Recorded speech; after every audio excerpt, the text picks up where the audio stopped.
Good evening, City TV Sports fans. I'm Rufus Washington, and welcome to another edition of Coach's Clipboard.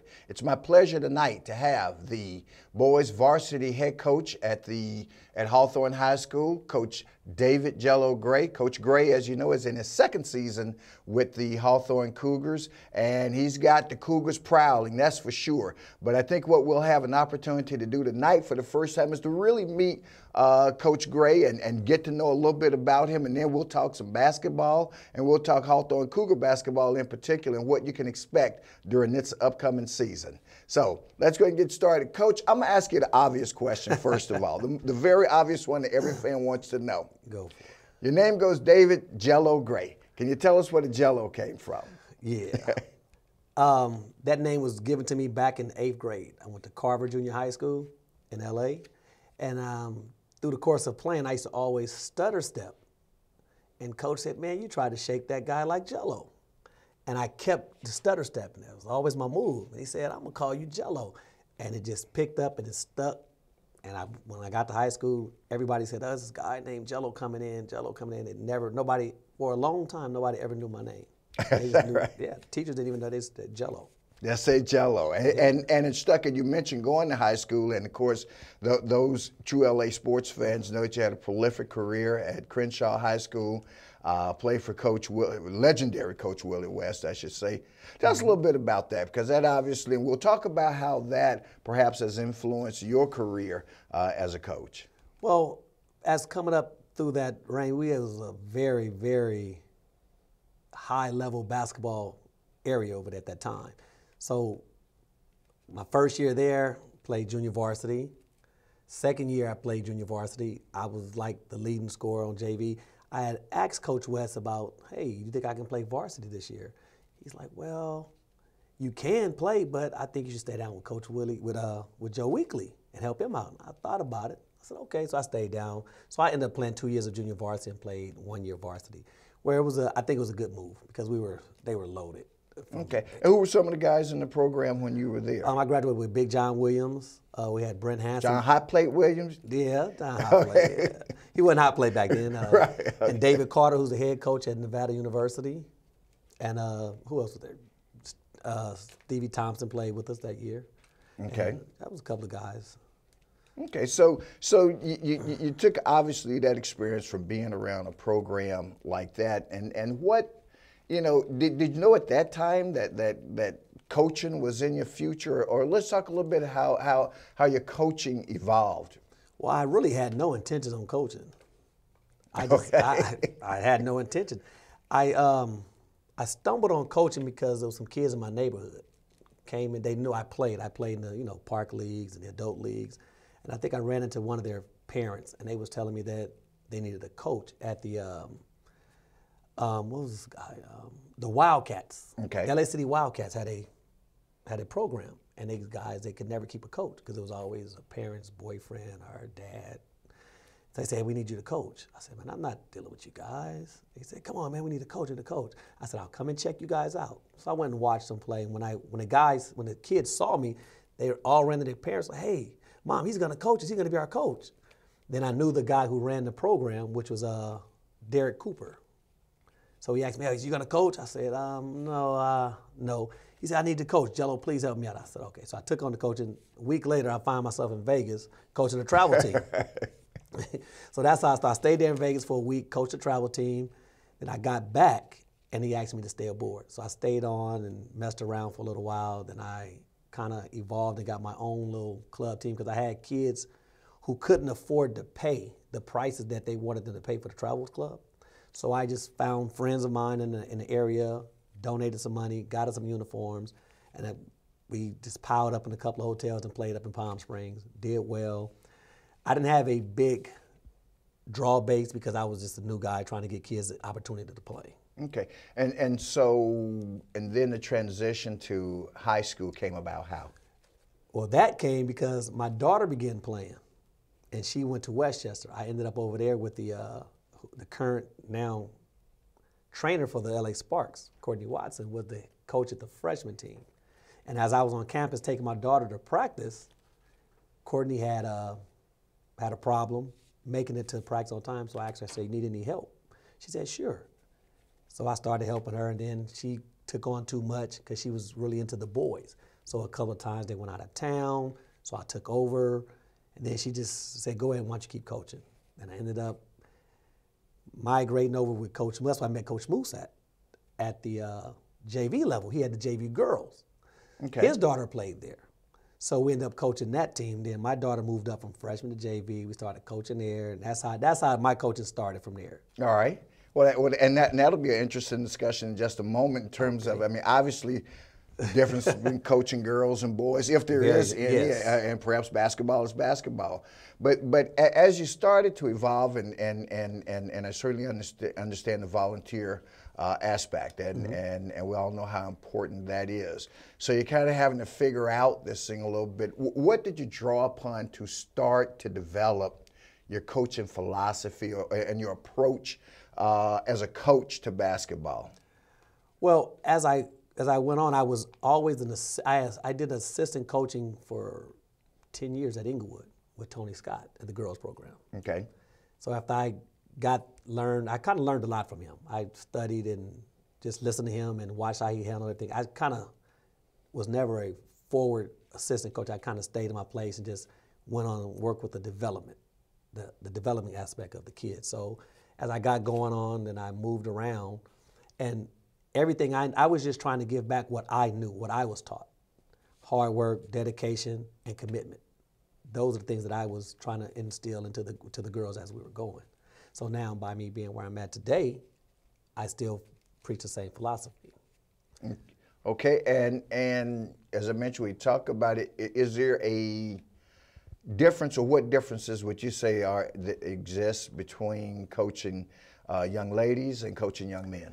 Well, the thing for me is that I pushed the girls hard, and it was kind of wrong because I was wanting them to do things that was not physically possible at the level I was at. So the difference for me for girls and boys, that the boys, I know that they're able to do the things that I can do, that I used to do when I was a kid coming up. So I can push them to the limit because I know that they're physically able to handle the pressure. Okay. The girls are a little bit more sentimental.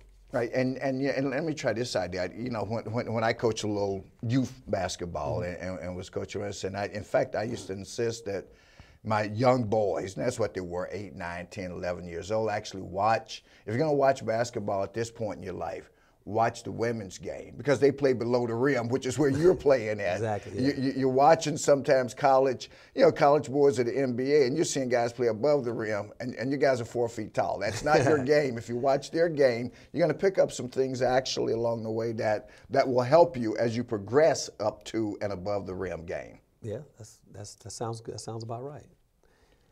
Girls tend to be more fundamental because, like you said, that if they play below the rim, so they have to execute a lot harder. And the game now is changing so much, so it's becoming a one-on-one show. And the younger guys now, are getting a lot of that TV stuff. They get it confused. Okay. Fans, we're going to take a quick break here on City TV. Coach's Clipboard. Our guest again, Coach David Jello Gray, head coach of the Hawthorne Cougars boys basketball team. And when we come back, we're going to talk more basketball philosophy and go deeper inside the Hawthorne Cougar boys basketball program. We'll be back in just a moment.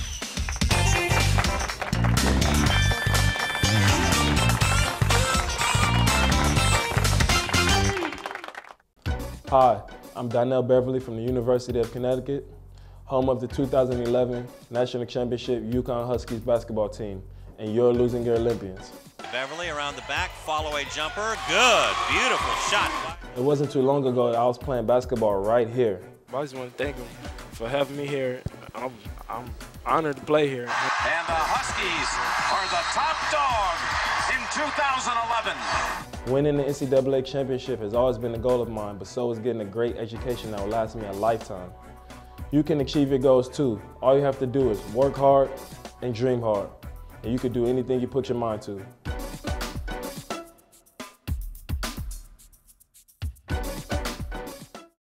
Welcome back, fans. This is Coach's Clipboard. I'm Rufus Washington, and again, my guest tonight is David Jello Gray, head coach of the Hawthorne Cougars boys basketball team. We're going to talk in this segment with Coach Gray a little bit about basketball philosophy and how he gets the Cougars prepared week in and week out to take on what will soon be conference competition, or league competition, I should say. But just in general, Coach, let's talk about what, in your mind's eye, makes for a good basketball team. It's got to be some type of brotherhood to begin with. You got to have a group of guys that actually like each other, or that's willing to go to battle with one another. If you don't have that, you get a bunch of selfish individual play, which can cost you down the line. Okay, and when you look at this year's team, and you know, the thing about high school ball and college ball is that you're constantly rebuilding or reshaping because you get new players coming in and out. What does a player have to understand that he must do to be successful in your program? Well, coming into my program, I'm trying to build a system. I'm trying to build a system here to where when you come in, the system is set and you follow the rules, the guidelines of the program. I'm trying to build a program, I should say, because a lot of guys come in, they have their own agenda. So we're trying to knock that down and let them know it's not about you, it's about the team.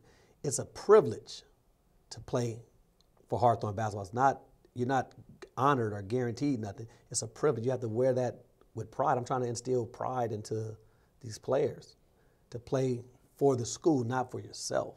And that's one of my biggest problems. I got a lot of individuals coming in from different places and not really knowing how to get along with everybody else.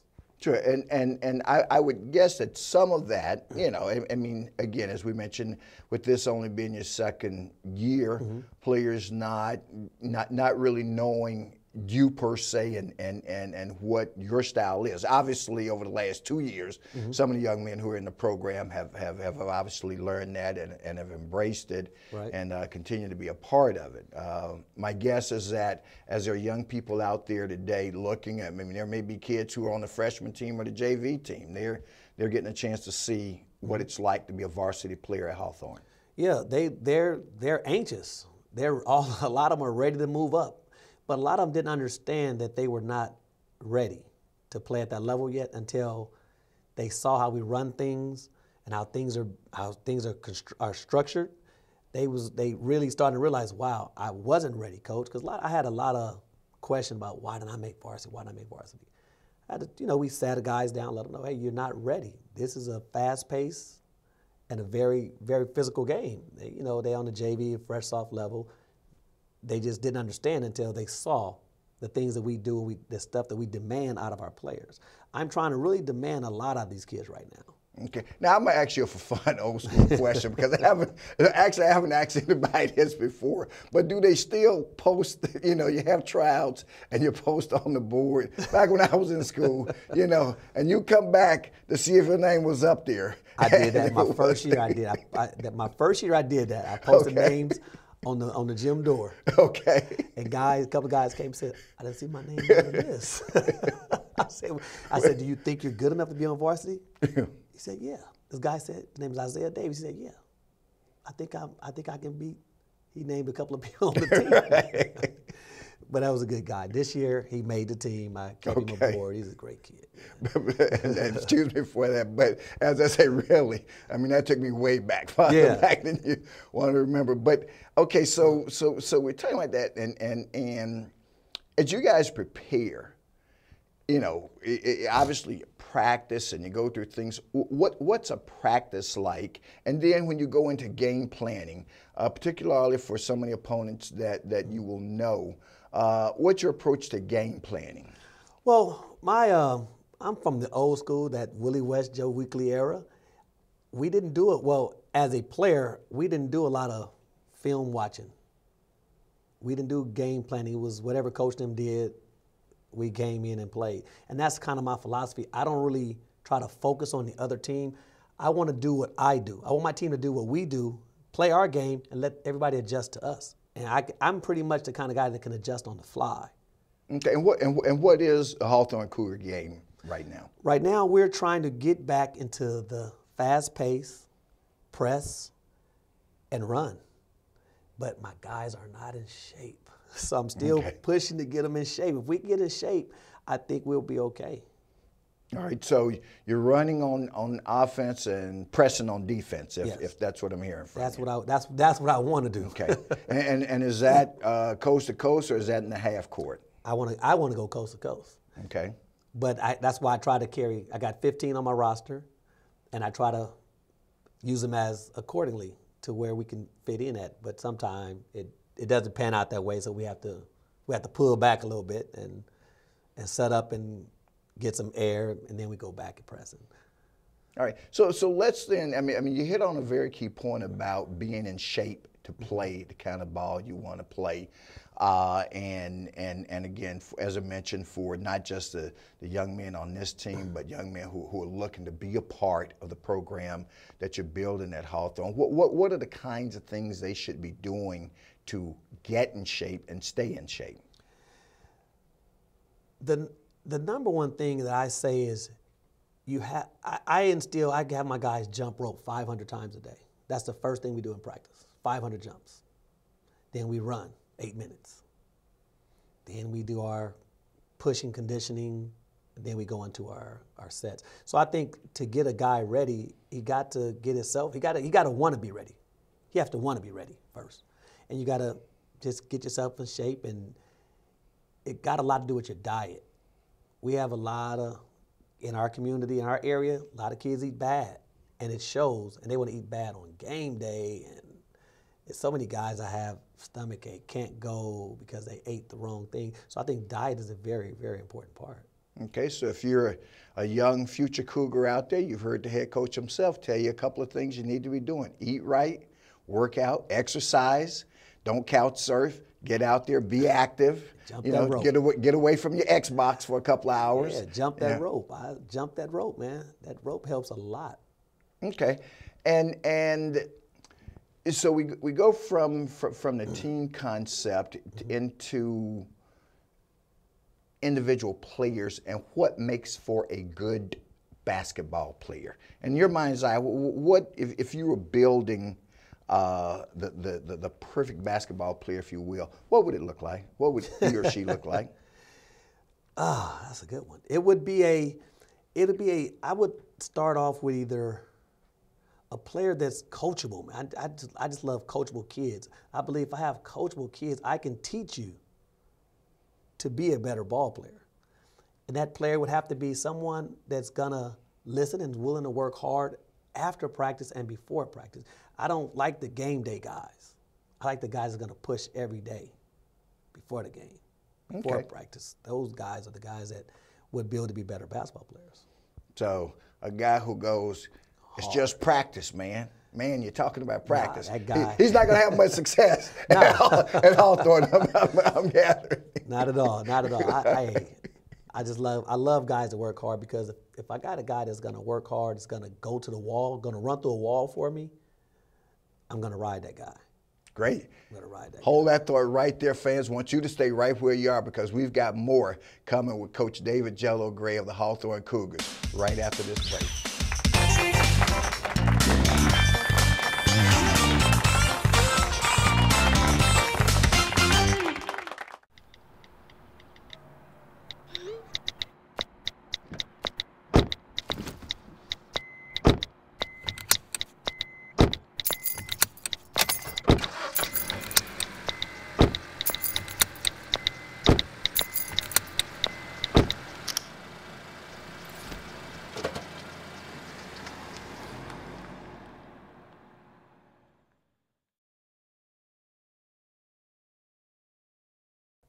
Welcome back, fans, to Coach's Clipboard. Again, I'm with head coach David Jello Gray of the Hawthorne Cougars. And, Coach, I'd like to continue our discussion by talking a little bit now about the young men that make up this year's Cougar basketball team. When you take the floor night in and night out, as you say, you got a squad of 15 guys, and at any given time there are 5 on the floor.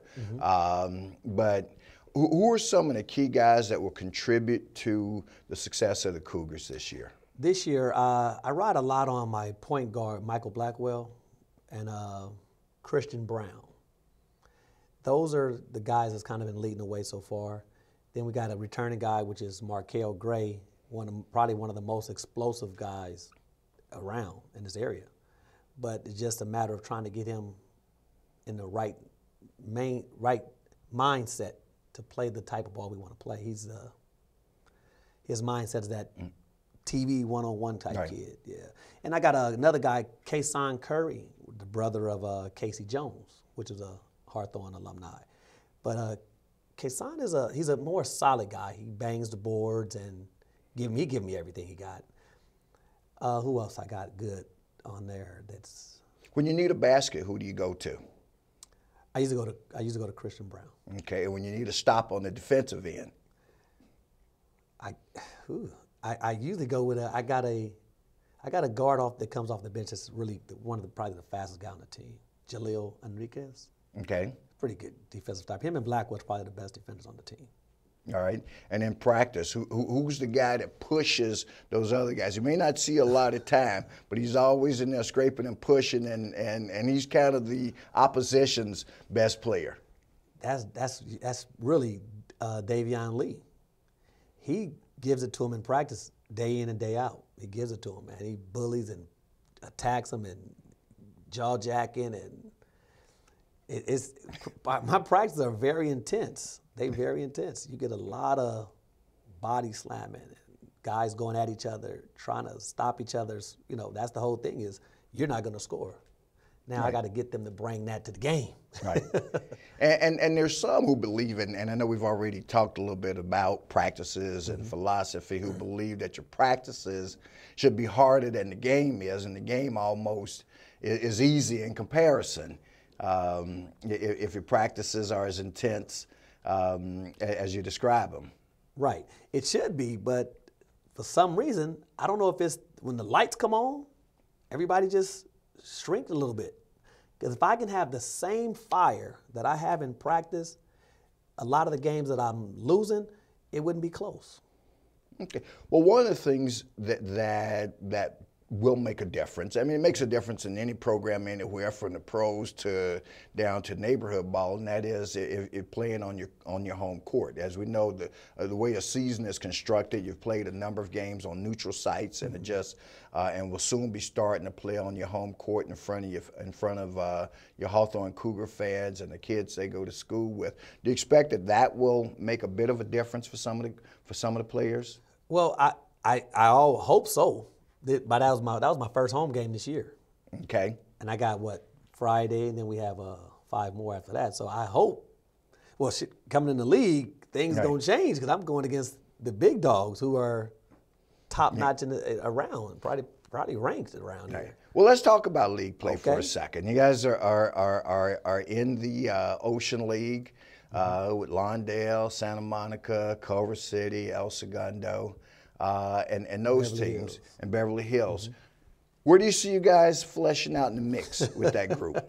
I hope in the middle. Okay. I want to fall in the middle this time. I don't want to be at the bottom. And I think if I can get my kids ready, I think we can compete. I think we're going to be able to scrap and be in the middle. I'm going to be real honest. Lawndale, Beverly Hills, Santa Monica, those are good programs. They have something that we don't have, which is big men. I don't have solid big men. My bigs are young, 10th and 11th graders. Okay, so it sounds like you're looking at, if you hold serve at home, maybe a 5-5 season, 6-4. Yeah, I hope so. I'm hoping to steal one. All right. I'm trying to steal one from one of the big guys. I'm trying to steal one. If I could steal a couple, that'd be great. Well, and you're right. Up and down the league, you've got some stiff competition, and some of the stiffest is right here in town with the Lawndale Cardinals, who are your league mates, and not to mention sharing a town with you. we got to see them twice. When they told me about that new move into the league, I kind of grinched my teeth a little bit there. Right. I see him once, now I got to see him twice. So, last time I met him, I didn't know what to expect. Right. I really believed that we had a chance to compete, but those bigs, they came to play. Right. Have you sensed And I know it's only your second year, the crosstown rivalry, or the community rivalry, because as one of the fans was sharing with me a couple of weeks ago, you know, almost all these kids at all three schools have played together or played around one another. For the most part, most of them have, since they were kids. Yeah, you know. I get that. I notice that every time I'm at a game, I see a bunch of mixed kids together from different schools. Right. A lot of them did play in the same neighborhood, which makes it very competitive. That's what makes it. I think that's what really makes it the rival part about it. The fact these kids know each other and they want to prove themselves to each other. So it's real good. It's good to me. Great. Let's touch on one more important thing, Coach, and it's really important to me as I've been around these programs for years, and that's making sure that the community understands how it can support your program and the things that you want to do, because it does take some investment of resources on some level for you to do the kind of things that you want to do, to maybe take kids to certain tournaments, to outfit them in uniforms that they can be proud of and wear with pride and that sort of thing. So if you were talking to businesses and just fans in the community, how can they support Hawthorne Cougar basketball? Well, I'm a big fan of giving kids things they never had a chance to get before. And a lot of my parents don't have the finances to do it. So like my kids, they all have this appearance issue. I'm big on appearance. I want my kids to look the same. I want everybody to look nice and feel comfortable about yourself. A lot of times I don't have the financial resources for that, so I would reach out and ask people, my friends, personal people, to sponsor one kid or two kids, or help out, or donate, help out, sponsor shoes or sweatsuits or backpacks. Anything that I can get, I try to get that from. That would be a great help. Like if I wanted to go big, I've always wanted to do something that can help out the whole basketball program, like equipment, shooting machines. Those are on the big things. Those are things that help. I think we might be the only school in the community who don't have one. Okay, and so if you're a business that's out there and you're watching this broadcast, and hey, you've got an interest in supporting the Cougar basketball program, Coach, what's the best way for them to reach you? You can email me at coachdgray@yahoo.com, or I'm always open to talk. My cell phone number is 310-633-4531. Okay, you've heard it, fans. Here's what I'd like for you to do. First of all, get out and watch some Cougar basketball. I've had a chance to see them a couple of times this year, and I got to tell you, they play an exciting brand. As Coach said, they're physical, they press, and they bring it night in and night out. You guarantee your entertainment dollar will be well invested. That I can assure you, and so forth. So come on out and enjoy them, but most importantly, if it's in your heart and spirit to support the program, Coach Gray has given you his information in terms of how to reach him, and just say, hey, Coach, I'd like to be a part of what you guys are trying to do. I'm sure he'd appreciate it. Coach, I want to take the opportunity to say thank you for joining us. It's really been enlightening, and I'm looking forward to myself to coming out and seeing the Cougars play a couple more times this season, because as I said, you guys are definitely on the rise, and I think the community certainly will be pleased with the direction in which you're taking the program. Thank you. I'm just trying to make a difference over at Hawthorne. I've heard, we've been down for so long, but I'm trying to change that. All right, and I think he's doing that, fans. Hey, thanks for joining us here on Coach's Clipboard, and I know you'll join us again soon as we continue through the 2014-15 basketball season.